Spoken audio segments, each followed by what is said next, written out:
Here's the Bison against the Buffaloes. Deion Sanders is the head coach at Colorado, and he was asked about the Bison at today's Big Ten Football Media Day.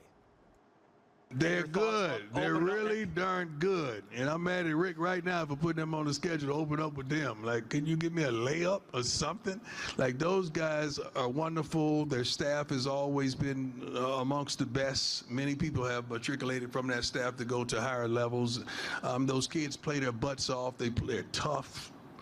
They don't make many mistakes. They're accustomed to winning. They don't give a darn about being at home or on the road. That does not faze them whatsoever. The season opener between the Bison and the Big 12 Buffaloes is scheduled for August. It's a Thursday, the 29th, and it will be shown on ESPN. Now, most golfers never get a hole-in-one. This week at Riverwood, Bruce Ellingson aced number 11 on back-to-back days. How cool is that? It's the second and third time in his life that Bruce only needed one swing to finish a golf hole. Well, we go to the baseball diamond for this week's Sports Spotlight. Ben Dacue heads to the bullpen to tell us about Larks pitcher Kai Taylor. The Larks bring in players from colleges all across the nation. This one here is from Augustana.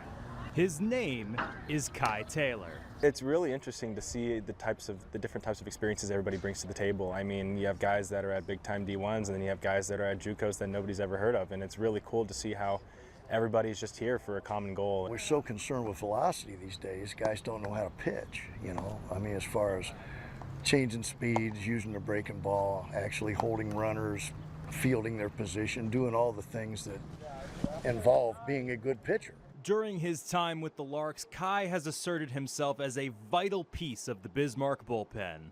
I can use him to close games in the back of the bullpen. I mean, you know, he's very versatile in that regard, and he's the kind of guy just, you know, like most of the bullpen guys should be.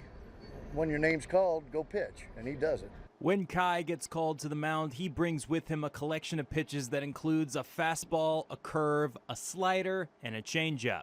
I think he's my best guy as far as being the most reliable reliever I've got, for sure.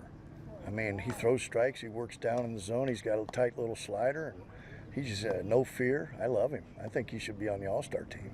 The key to having all-star caliber pitches is making them look the same to the hitter. I try to make it as similar as possible to my fastball because it just makes it harder to hit because it looks the same, but you know, it's all about the grips and kind of just the wrist position, I guess. Curveball is more over the top and you're pulling down, kind of like dropping the hammer, and the slider is more kind of like throwing it like a football. Now, excuse me while I put my hand in some ice. With the spotlight on Kai Taylor, for your news leader, I'm Ben Dacue. Well, the Larks dropped a doubleheader in St. Cloud. Game 2 went 10 innings. Out in Dickinson, it looks like it will be a split. The Big Sticks way up in the top of the 9th. The Bismarck Reps' fine season continues. They have wins number 18 and 19 on the season. That was in Watford City. And the Twins played a doubleheader because they were rained out yesterday and split.